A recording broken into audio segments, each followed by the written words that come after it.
Hey Disney friends, it's Amber with Mickey Travels. Picking out your Walt Disney World resort is probably the most difficult question that you will have to answer for yourself when planning a Walt Disney World trip. I have a previous video that I've done where I break down every single resort and have its plus and minuses. So be sure after viewing this video, you look down in the comments below and I have the link to that video to correspond with this one. What I've done is I've taken top categories that most of my clients ask about and I've chosen the top 3 resorts that fit the best in that category. So stay tuned, we've got a lot to cover and tons of great information including pools, room size, etc.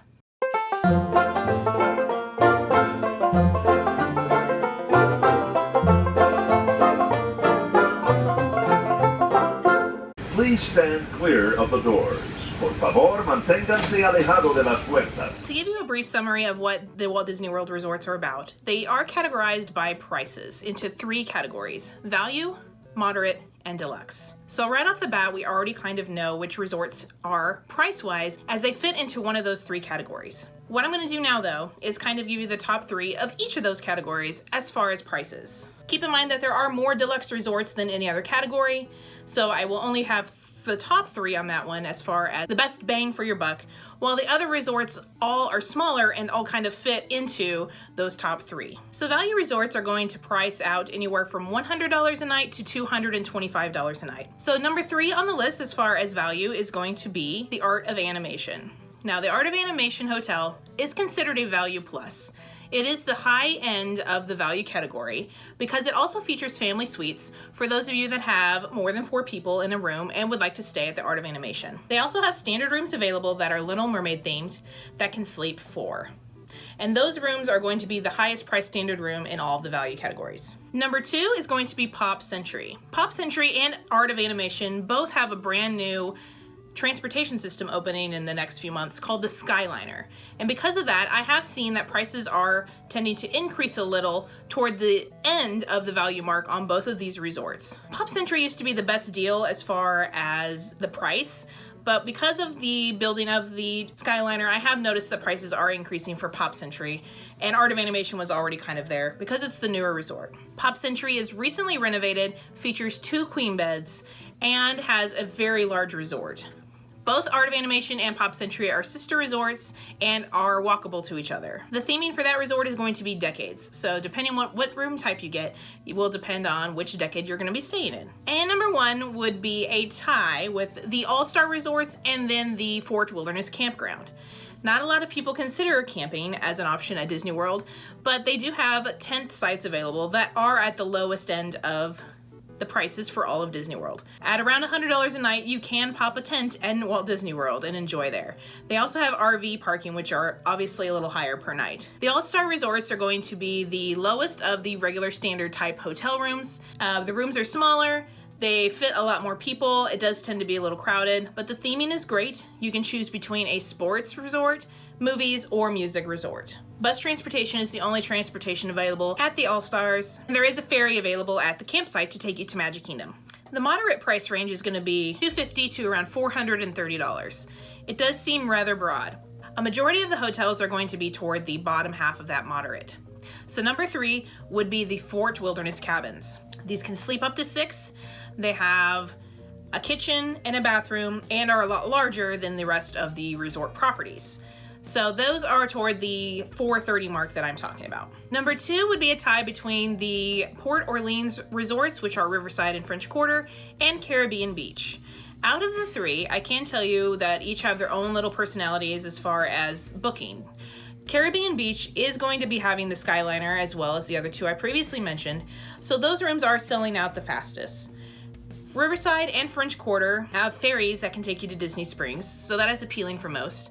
And Riverside is known for their royal guest rooms, which are princess themed. French Quarter is going to be a very quaint and smaller resort in comparison to the other moderates, so that has its appeal as well. And for those of you that have pirate fans, Caribbean Beach does have pirate rooms. However, I do usually stay away from those considering that they have double beds compared to queen beds at the rest of the resort and are the furthest away from the main building. And the best value as far as a moderate is Coronado Springs.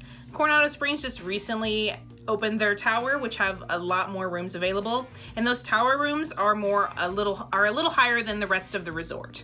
But the Coronado Springs standard rooms are affordable and are at the low end of this and probably the most bang for your buck as far as all the moderates. I have previously stayed at Coronado Springs before the tower was built, so if you're interested in a resort tour, I do have a video of that on this channel. And for the deluxe resorts, you're looking at spending anywhere from $430 a night to $470 a night in this spectrum. Now, I did not include rooms that have 3-bedroom suite, 2-bedroom suites into the price consideration, but most of your deluxe resorts that I'm going to be mentioning here are in that price range. There are more that are obviously more expensive, and they will be mentioned later on other lists here in a little bit. Number 3 would be a tie between Animal Kingdom Lodge and Wilderness Lodge. Both are a little a step aside from the rest of Disney World. Animal Kingdom has only bus transportation and of course is close to Animal Kingdom. Their appeal is the Savannah themed rooms and the animals on property that you can see. Wilderness Lodge is a ferry ride from Magic Kingdom and is kind of right off of where the monorail is, so it is hidden in its own little area. It is themed obviously with nature. It's greatly themed, not one that I personally stay at because of all the other choices as far as Disney, and being from Missouri, staying in a Bass Pro themed resort just isn't appealing to me since it's all around me all the time. But I have been inside numerous times. It's beautiful during the holidays, lots of great restaurants to offer, and is very affordable considering how close it is to Magic Kingdom with the ferry ride. Number 2 would be Disney vacation properties, which are called Old Key West and Saratoga Springs. Both of these studio rooms are going to be around the $430, $450 a night mark. The downside to these is that they are also a little far away from the parks, but they both do feature the ferry to Disney Springs and have golf courses available. Disney Vacation Club properties are available to book about 6 months before your travel date. So if you don't see any openings at either of those resorts, you need to make sure you're in within that time period, 6 to 7 months before. And more recently, I have found that it is closer to 11 months that they're starting to release the DVC properties for regular guests. Disney Vacation Club is a program you can take part of where you have points designated to spend on rooms at Disney. But as a regular person that is not on Disney Vacation Plan, you can book those rooms through Disney just like normal and through your travel agent. And number 1 is the recently created Riviera Resort. The photos look extravagant for this, and it's very appealing as a Disney Vacation Club property, but also for regular guests as well. Very affordable, $430 a night. It was the least of all of the deluxe resorts, and it's brand new. Lots of people love to stay in hotels that are new and not worn down. It is also part of the Skyliner transportation and also features bus transportation. So let's talk about the rooms themselves. Here are my top 3 Disney resorts as far as room size. Number 3 would be the Polynesian Resort, which is a beautiful resort and a dream someday of mine to be able to stay at. Rooms at the Polynesian are 415 square feet. Keep in mind when I'm giving you these numbers that if it does have a balcony, Disney does include the balcony and patio area as part of their square footage. So these are the standard rooms at the Polynesian. Number 2, the Grand Floridian standard rooms. Those are 440 square feet and are the largest of all of the Disney rooms on property that feature just standard facilities for 4. Now they can sleep 5, they do have the pull-out bed or the day bed there. But as far as like a standard bedroom, I didn't want to include suites in this, so I don't have like 2 bedrooms, 3 bedrooms, family suites included, because obviously those are bigger. I'm just talking normal rooms that you can book. So the largest of all of those would be the cabins that I was mentioning earlier at Fort Wilderness. Those are 504 square feet. So comfortably you can have the queen bed in there, the bunk beds, and then a pull-out bed. So it can sleep 6, so it is technically, I guess, a suite, but does not feature 2 bathrooms like most of the other suites do on property. So went ahead and threw it in this category, considering that it is a little smaller than a suite. Bathrooms are a big deal for people, and so here are my top 3 bathrooms at Disney World resort properties. I went ahead and picked one from each category to not kind of overlay the deluxe side, because obviously the deluxe resorts, you pay more per night, you get more amenities, things are nicer. That makes sense. But bathrooms are a big deal, and with Disney renovating a bunch of different properties, it just makes sense that I should include one in each, and all of these are recently renovated things, so hopefully this will match one of your interests. All right, the Art of Animation bathrooms. So if you stay in an Art of Animation suite, you actually have 2 bathrooms, and if you're in the standard room, you have 1. They're only 60 square feet, but the appeal to these is that they are themed to whatever room you're in and are extremely cute. So I've got some pictures here from my stay at the Little Mermaid standard room and what the Little Mermaid bathrooms look like. And then I'll throw in some pictures. Obviously there's a Lion King suite, so the Lion King bathroom, and then the Cars bathroom is super cute too. Coronado Springs was recently renovated on their regular rooms. They have the brand new tower that they've opened up. So recently renovated is a big thing for me when looking into a bathroom. I don't like staying at a hotel that's pretty old that tons of people have used for bathrooms. Disney does a really good job of keeping everything clean, but to me, I'm more appealed to those that are recently renovated. So, Coronado Springs, which I've recently stayed at and have a resort tour video on this channel as well. The bathrooms are about 70 square feet, and that's all moderate resorts. They're just a little bigger. But the Coronado Springs have 2 sinks compared to the values that have 1, and there are some new faucets, the ones that kind of like float. The shower was great. The bathroom, toilet, I mean, it was enough room. Most people say I'm not spending time in my room at Disney, but some of us, that's how we vacation. We want the room to be big because we're relaxing. We're maybe not doing the parks all the time, but we want a nice room. And so my number 1 bathroom choice would be a studio at the Polynesian. So if you can find availability for this room, it is fantastic. So a studio is going to sleep 4 people. They have a queen bed and then they have a pull-out couch. It's very large as far as the room. But the difference between this studio compared to all other studio rooms at other Disney Vacation Club properties is that they have 2 bathrooms in what feels like just a standard room. 2 showers, 2 sinks, fantastic. So I've got pictures of both of those bathrooms here to give you an idea. So this is, if you walked into just a general standard room, there were 2 doors over here because you have 2 bathrooms to share for 4 people. That is fantastic. One of the big things that appeal people to properties are the pool. As I previously did in another video, there are Disney water parks that you can visit. But some people just like to stay and swim at the resorts because their pools feel like a theme park in themselves. Here are the top 3 pools on Disney property. Number 3, I have a tie between the dig site at Coronado Springs and the lava pool at the Polynesian. Now I'm basing this on kids as far as like what to do in the pool and making sure it's kid friendly. And these pools are both very large and feature water slides. Number 2 is Stormalong Bay at the Beach Club and Yacht Club. This pool was fantastic. I have a video of our recent stay at the Beach Club where I tour and walk around the pool numerous times if you want to see live footage of that, as well as a picture that I've inserted here. But this pool has a lazy river, it has volleyball nets, it's very large, there's sand in the pool. It's different than any other pool that you maybe have experienced on Disney property. And number 1, as far as the best pool, I would put Big Blue at the Art of Animation.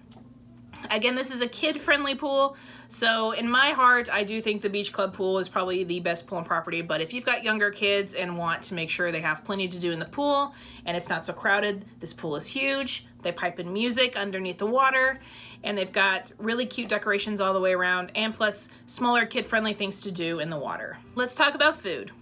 So I've got 2 categories here, best food courts at the resorts, and then best hotels that have the most choice as far as table service. So for food court, number 3, I've chosen Everything Pop at Pop Century. People don't tend to eat at food courts unless it's something really quick for breakfast, but there are tons of food options at your hotels. And Everything Pop is known for their desserts and their breakfast meals, including their Pop waffles. Sasagula Floatworks at Port Orleans French Quarter and Riverside also has a very similar food court. Features some really great options as far as cordon bleu. And then of course at the French Quarter they have the beignets, which is a very popular dessert there. And number 1, I have Captain Cook's at the Polynesian. So not just your basic cheeseburger, fries, chicken nuggets, pizza options here, but they are most known for their Tonga toast at breakfast, which is something I would recommend getting, even if you're not staying there, to stop by the food court and pick that up. Table service restaurants are mostly at deluxe resorts. You do have 1 table service at almost all of the moderates. You have no table service at the value resorts, but at the deluxe there are multiple. So I've chosen the 3 monorail resorts here just because of their amount of table service they have, character meals, and their location and how easy it is to get to them. Number 3, I chose the Grand Floridian.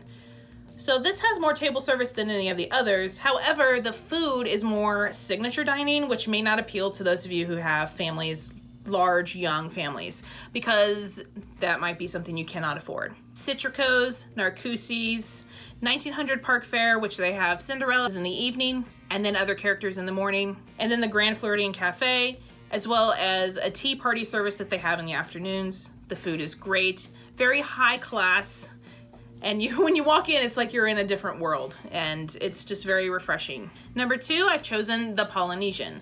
Now, probably one of the most popular restaurants on property is here at Ohana, which is a one-table service location. They also have Kona Cafe, and they have the luau that they feature in the evenings, which is a 2-credit meal show. And number 1, I have the Contemporary Resort, just because most of the restaurants there I feel are booked more often than any others that I book for my clients, and most people enjoy them the most. So the number 1 character meal on all of Disney properties at the Contemporary, Chef Mickey's, which is a breakfast and brunch and then dinner that you can have. The Wave is kind of like this unspoken place that people don't talk about, but the food is awesome. And it is more just like a regular restaurant, and they serve breakfast and dinner as well. And then the California Grill, which is their signature location on the roof, is best known for having fantastic food, including sushi, and then being able to watch the Magic Kingdom fireworks from the roof. I know all of us can't afford deluxe resorts, and that a lot of deluxe resorts were mentioned here, but it is a dream, and you can save up and try to stay at one of those fantastic places. But just know that value and moderates are also affordable and have lots of great options as far as pools, dining, and rooms available there too. I hope this sheds some light onto some choices for you to consider when booking your Disney World vacation. Don't forget to check out the other video I've made that lists all the Disney World resorts and their plus and minuses. And if you have any questions about any resort, feel free to contact me. My info is below. And know that I am a Disney travel agent and would love to work with you when booking this fantastic trip. I hope you have a magical day. I will talk to you guys really soon. Bye.